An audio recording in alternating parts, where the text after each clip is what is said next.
I'm Glenn McGinnis. Welcome to Outburst. This week, pipeline politics. I think Rachel Notley is a very smart woman, but I think she totally dropped the ball. I'm kind of for the pipeline. You know, I'm an Aboriginal man, but I mean, I do believe it'll benefit a lot of Canadians. I think that it is important to build pipelines. My son works on the pipelines. Right now he's off work. We've got the Keystone pipeline that's just been approved. Guess where that oil's going? Down to the States, right?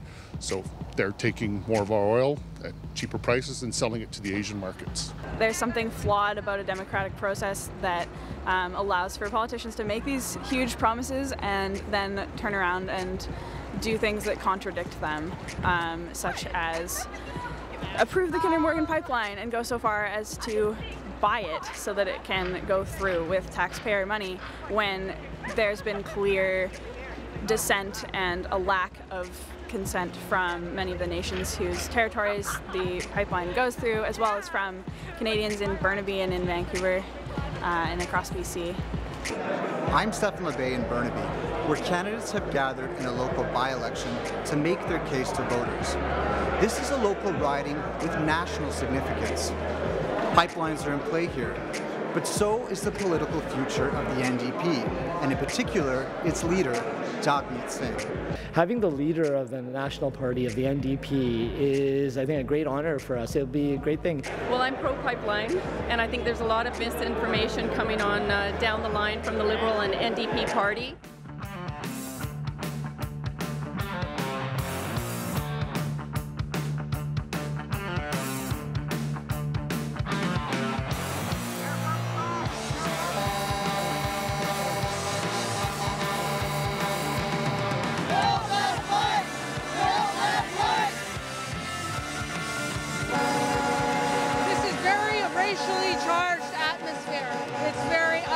It's very divisive. This is not the Canada I want to give to my children, my great-grandchildren. This is not the Canada we should be promoting. This is our country. These are our jobs, our homes, our future. Our children aren't going to have a future if they can continue the way they are. This movement is vital for the future of future generations. Justin Trudeau must go! We're here today to give Canadians a voice again. I mean, this is a very instrumental, history-making day. A lot of people are counting on us, and we intend to get this right. People want to be heard. The government's not listening, so we brought our trucks, and we will be heard today.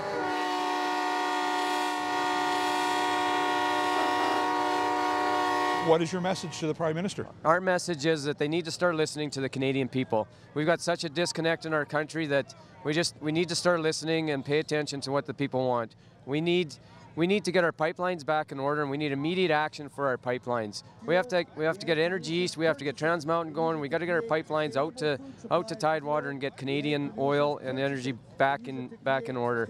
We've got Bill C-48 and C-69 that need to be abolished, and the carbon tax that needs to be abolished. We're here, we're smiling, we're excited, and we want, I shouldn't say just Trudeau, we want the party, the people that are in charge and making the decisions, to listen to what we want. How much do you think this will actually resonate with Prime Minister Trudeau, with the federal government? I hope he's terrified. I hope this scares him. Canadians are uniting and they're finding a voice, and this is the most important thing that's been done in a very long time. People just needed to know that their voice matters, and we're telling them it does. The biggest issue is that we want to unite Canada. There's been such a disconnect created from East and West. Done with Trudeau. Trudeau must go. Now, this movement started off as a Yellow Vest movement and changed it over to United We Roll. Why did that happen? Yeah, just simply some unprofessionalism in one particular group on a Facebook page, which is unfortunate, but that's the way it goes. So we moved to United We Roll because my goal from the very start of this was to have all groups join together, you know, whatever groups it was, because this was a big venture. And as it turned out, at the end of the day, it ended up you know, three of us, myself, Haley Weil, and Jason Corbeil, that ended up, you know, working this together, and we wanted it united we roll because, and our goal has been accomplished because we wanted to unite Canada, and I believe we're doing that right now. I'm pro-Mother Earth, and I'm not in favor of short-term economic gain that, you know, just totally blows over, you know, long-term sustainability. Climate change is very real, and we as a population, as a society, really need to make serious changes if we want, you know, to leave anything to our grandchildren and great-grandchildren. You're not fighting for my daughter. Yes, I am. For yourself. No, I'm not, you idiot. You go after every cause. You're a fool. No, you're the fool. We're not here for a confrontation. We want to provide, you know, another perspective. I saw a lady who had a walker with a can of Raid in a bag. Like, that's not coming here to provide peaceful, you know, a peaceful demonstration. Well, I hear that they're concerned for their jobs and their future, which is understandable. We are all concerned for our future, and it's insecure. Nobody knows, but there's no reason to be able to transition into renewable, life-sustaining energy. If they can transition along with their companies and the industry, there's no need for many people to lose their jobs. We don't care about jobs. We don't care about Canada's economy. We care about the earth and the water. We don't care about Canada's economy. No more dirty oil. Keep it in the ground. That's all.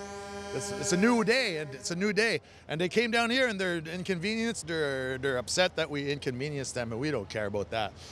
We got bigger fish to fry. Nobody knows how to clean bitumen. Bitumen is very heavy, and if there's a leak, it will go down into the ocean. It's not like ordinary oil that you can clean up with detergents. Patrick, I noticed one thing with a lot of supporters of this movement is a lot of you are very emotional. Why is that? How can you not be? We've led a country backed on oil and gas, pumping our units all the way across this country with support coming out from every person along the way. Kids were rushing out in rural streets, rural roads across Saskatchewan. You can't see anything if you've ever been to Saskatchewan. She's flat and there's nothing around. And kids were running up their range roads trying to come out to the highway to wave. We had every support you could. How important is it for Canada to build pipelines? Ho, ho, ho. You're asking an Albertan here, but very important. People need their jobs. You gotta do it. We gotta have it. Like, come on, seriously? Who are we hurting? Nobody but ourselves. There's benefits to it, obviously, like if it increases or if it allows for us to transport oil, gas, or water, whatever we're using the pipeline for easily. I think that's a positive. I think you have to make sure that the environment is also being looked after as well. I think that's a key issue that people have been talking about. I think there is definitely a balance. It's extremely important. Canada as a whole, I mean, right now we're pigeonholed as customers to the or suppliers to the U.S., right? And we're not getting our oil to the Asian market, so it's extremely important. Very important, so it's easier to distribute the oil across the country. I think it's very important. It drives our economy in this province. I agree with the pipeline. It needs to be built. Yeah, it makes sense. I would say not. We should be moving away from pipelines. We should be getting into more sustainable forms of energy, and the pipelines are not the way to go anymore. I think we should be moving away from that. It's a huge priority. It's, I mean, you've $80 million a day lost. That adds up ridiculously fast, right? So yeah, very important. I think it's incredibly important for Canada to stop building pipelines, especially on land that doesn't belong to them and belongs to Indigenous people. So ideally, we don't do that anymore. Oh, I think it's very important. I think it's going to boost the economy. I think it's going to, create more jobs. It's important to keep the resources in the province, but it seems that they're taking all of our resources and putting it elsewhere. So if they put it in the province for the pipelines and keep it here, I think it would be good. I think it's okay. It could help. It might be in the time. It might not be worth the cost of the pipeline if we're only using it for a number of years, or a few years, or a decade or two. So I don't know. But they've already built some of it so far. So I think they might as well finish the pipeline. I don't think it's a big danger. So I think it would help a bit with the economy. It does create jobs, you know.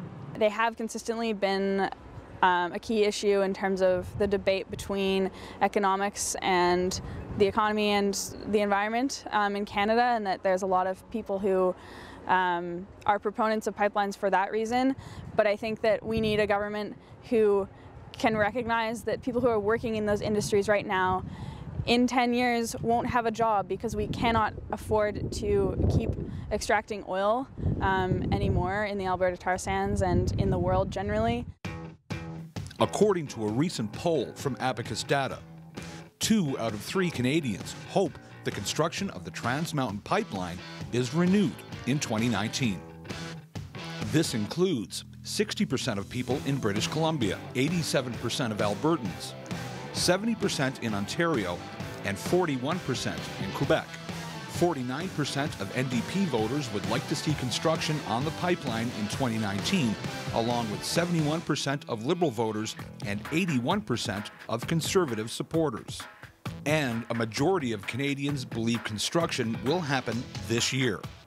76% of Canadians would also like to see a breakthrough away from fossil fuels and toward renewable energy in 2019.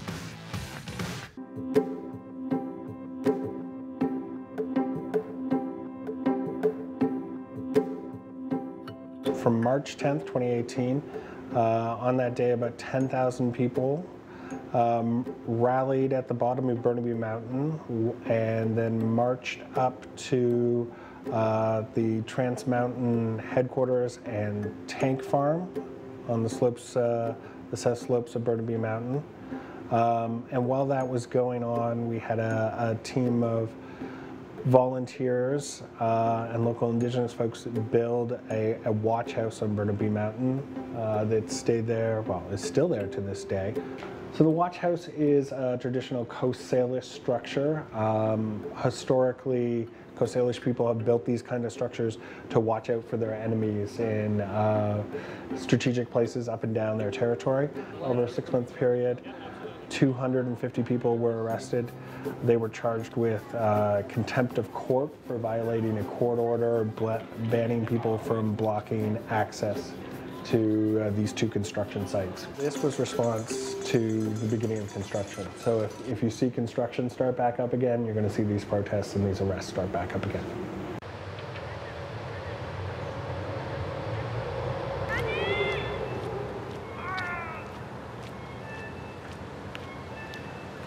I think we all know that Jagmeet is really competing here in order to gain a foothold, in order to lead the NDP. So there's this sort of odd tension between the local priorities of the riding and the larger national context. I've lived my whole life in Burnaby, and it's sad that a lot of the people I went to school with are no longer in Burnaby, and the sole reason is they couldn't find housing, they couldn't afford housing here, they couldn't even find a place to rent that was affordable. We know that Canada is dealing with issues that are much larger than just what happens in Burnaby. We're facing a climate crisis. We have a huge national debate about the Trans Mountain Pipeline, which I was surprised to see not addressed as much. And of course, we have sort of the rise of right-wing populism in countries around the world, and we got a little taste of that tonight with the People's Party. If you care about the people of Canada, then start caring about making real promises to the people. We have a decline in morality in this country, and I think that there's a lot of pandering going on to small minority groups, and they're setting precedent over the majority of the population. It's no longer a democracy, but it seems to be a dictatorship. I know this area well. I used to represent it many years ago, and obviously as a candidate who's running in the neighboring riding, Burnaby North Seymour, one of the issues that I was looking to have highlighted, hopefully, is climate change. I think there's a lot of fear-mongering going on. I think that, yes, you know what, I'm concerned as always and always have been. If you're transporting oil by water, you know, there's going to be those concerns. But overall, I think the safety of it has proven effective. My riding is ground zero for Trans Mountain. The tanks are located on Burnaby Mountain. The tankers leave from Westridge Terminal, which is in my constituency. And there's huge concerns, doubling the number of tanks on Burnaby Mountain. The other very important issue is the issue of the respect for Indigenous peoples. The Tsleil-Waututh people are in my constituency as well, on the North Shore. The Squamish people also. They've been leading the fight against Kinder Morgan and now Trans Mountain pipelines. You have broken the law! You have broken the law! Try to cover me up! You have broken the law! You're a criminal! Shame on you! You've broken the law and break it up! The Trans Mountain pipeline expansion, while an issue that Burnaby residents are aware of, is not the top of the line issue for Burnaby residents, and is not going to decide their vote, and is one on which they are pragmatic and understand the importance of the energy sector to Canada's economy. Well, so I was the candidate for the Liberal Party of Canada in the 2015 election, and you know, I obviously know the riding very well. I've lived there my whole life and still live in the riding. And what I found in that riding was that Burnaby candidates really miss a strong local representative, and that's what they're looking for. And Burnaby residents are used to that, they miss that, and they want a candidate who is truly part of the riding. I think Mr. Singh has softened his position on the Trans Mountain pipeline. He opened his campaign in August talking about it, and I think that was just another demonstration of the fact that he didn't really understand the concerns of Burnaby residents. That has shifted now. He talks more about affordability in housing as more of a central mark of his campaign platform. The reality is that heavy crude and the oil from the Alberta oil sands needs to get to market, and we need to make it marketable and provide the logistical ability for this part of our economy to function. The federal government spent $4.5 billion to purchase the Trans Mountain expansion, and that is a lot of money without context, but let's put it in context. So this is a 50-year asset that estimates have turning over $1 billion to $1.5 billion in EBIT, earning before interest and taxes. This is a net positive, even with the purchase price, even with the development costs, which are in the billions of dollars. There's no question that's a lot of money, but based on the ultimate return of this project, is still is a net positive and is still going to benefit Canada overall. Will pipeline politics affect your vote in 2019? I think that the environmental question will definitely have an impact on everyone's vote. It's an important issue today and tomorrow, and so the pipeline issue is part of that environmental dossier. Yep. Will it affect my vote? I'm not sure. Not necessarily, because I'm from Toronto, or just outside of Toronto. So as far as the pipelines, to me, it's kind of an isolated issue. I really don't pay that much attention to it. If I'm going to vote in 2019, would the pipeline impact my vote? Not too much. I don't think it's a big, serious issue, though I am in favor of the pipeline. I think it would be good for our economy, and I think the objections against the pipeline are really unfounded, the danger of oil spill. So we have so many oil tankers going here already, and American oil tankers happening already. I don't think that's much of a concern. Pipeline politics will absolutely affect my vote in 2019 as a young person who wants to see a future. And knowing that we have 10 years now, given the IPCC report, to keep fossil fuels in the ground and to limit the effects of climate change, I will be voting for the folks who say no to pipelines and say yes to a renewable economy. In 2019, I think it would,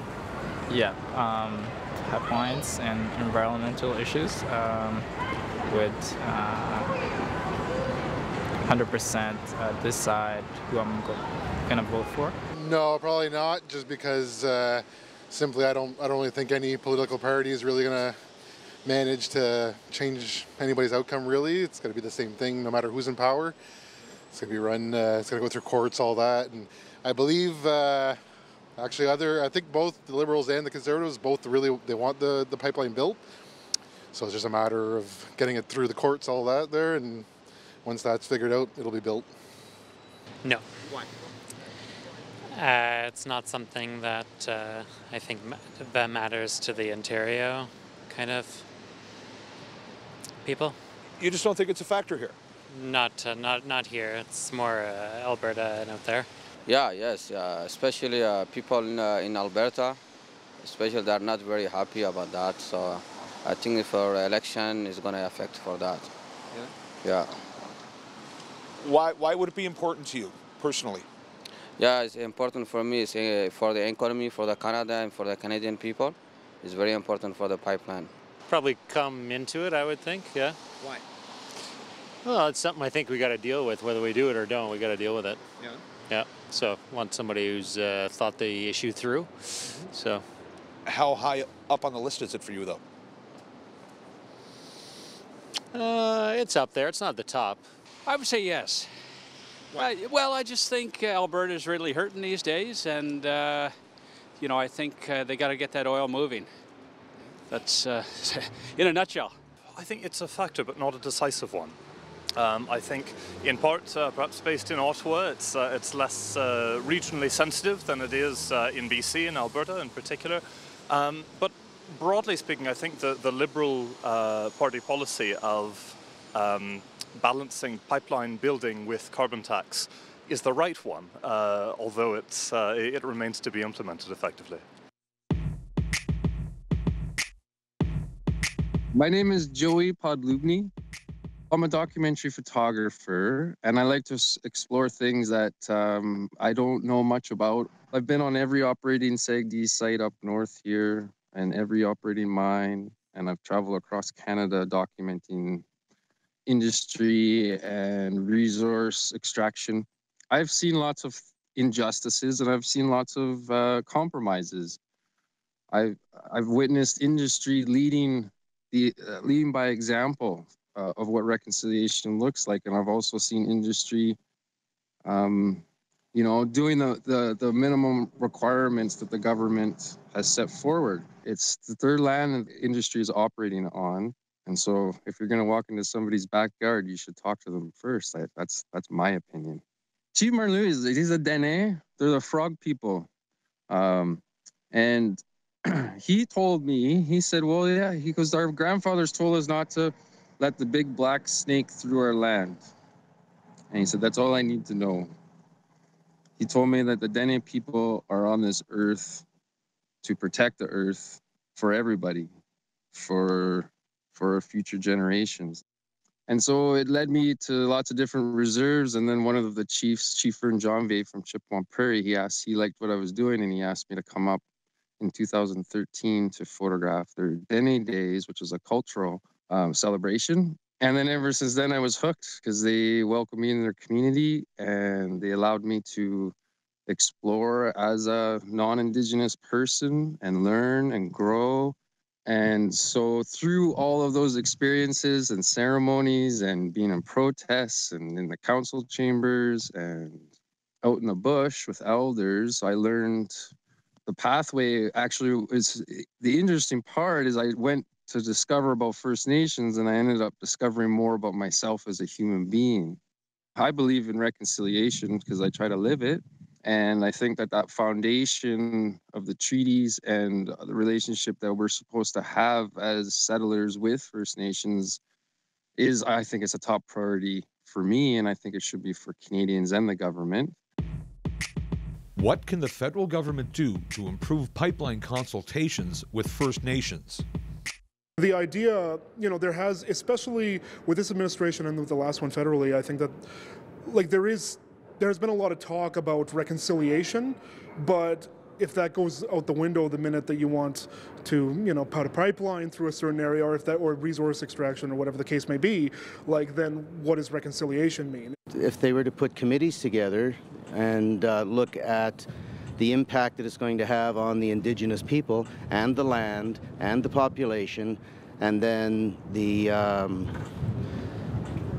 I guess the economy is going to play a big part in it, but there has to be some common ground somewhere, so they have to find the common ground.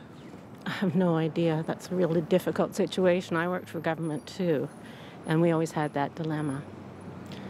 You have to make extreme efforts, and you have to be culturally sensitive, but it's difficult. Well, there seems to be a big gap going back maybe generations. Like as a person just watching that, that's what it looks like to me. If there's a little give and take, maybe on both sides, things might be a lot better, hopefully. Well, I believe in order to appease the First Nations, I believe we need to have really good talks with them and really listen carefully to their needs and try to meet those needs in order to get these through. They have they have to protect their lands, they need jobs, they need to, prosper as well as the rest of Canada. I think they can be more open. I think they can be willing to hear, not just stand there and listen, because they're listening, but are they hearing them? And then are they willing to stand beside them and not just hold their hand? The best I would think politicians can probably do is to make sure that the benefits that come from having pipelines get to tidewater running through traditional native lands, that the owners of those traditional native lands, the custodians of those lands, are very, very, very well compensated for what runs through. I think that there's a much more rounded conversation to be had around what economies actually are. For example, if we look at Coastal GasLink going through northern British Columbia, there's potentially a lot of impact on traditional economies, hunting, fishing, trapping, that sort of thing. So it's not just the economy that we think of when we say the current economy, and impacts to salmon, particularly salmon is a huge Indigenous and non-Indigenous economy that stands to potentially be impacted. So, I think they need to reach out at the very beginning and start working in those communities to understand what their concerns are and understand how those concerns would impact economies along the pipeline route as well, and really look at those impacts and factor that into decision making at the very outset of even conceiving of them at this point. One of the first things I always found funny is they always seem to want to run a pipeline where people are. In other words, they won't go around. Like if you look at some of the pipelines they were having the problems with in North Dakota, and it's like Bismarck was asked, well, we can put a pipeline right through your city. Oh, no, we can't go through our city. So my thing is, it's like, for the consultations, ask them, what can we do to improve the safety of your territory, your fishing grounds, your hunting grounds, instead of just saying, well, we're running a pipeline through, sorry. Because I always felt like there's not enough discussion. I mean, do I think a pipeline is viable? Yes. It brings jobs, but they always seem to want to just run it through where people have their traditional grounds, their hunting grounds. Can you not find a better solution? Can you not go around something? Oh, I think there needs to be dialogue, but my thing is get them in the ground, get it to tidewater. Like we need people working and get the pipes in the ground. But what about the consultation part? It's got to be done. There's no ifs, ands, or buts. But my understanding is Indigenous people want in on it as well. Some of the groups. So I would think get together, talk, and get that oil to tidewater. Well, they can try to get ahead of it. They know that this is a pressing issue, getting the pipeline from Alberta all the way to down east. Like I'm a New Brunswicker, so in the case of Irving, trying to do the LNG stuff. At one point in time, they have to stop letting provinces dictate what happens. I understand that with the Aboriginal component, as per the Douglas treaties and the Section 35 sub 2 of the HAD stuff, they have to be careful.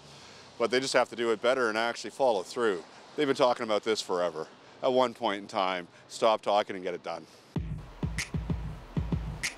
That's all for this episode of Outburst on the Cable Public Affairs Channel. I'm Glenn McGuinness. We'll be continuing this conversation online, so don't forget to share your thoughts on Facebook, YouTube, and Twitter. It's your turn to speak up, and we're listening.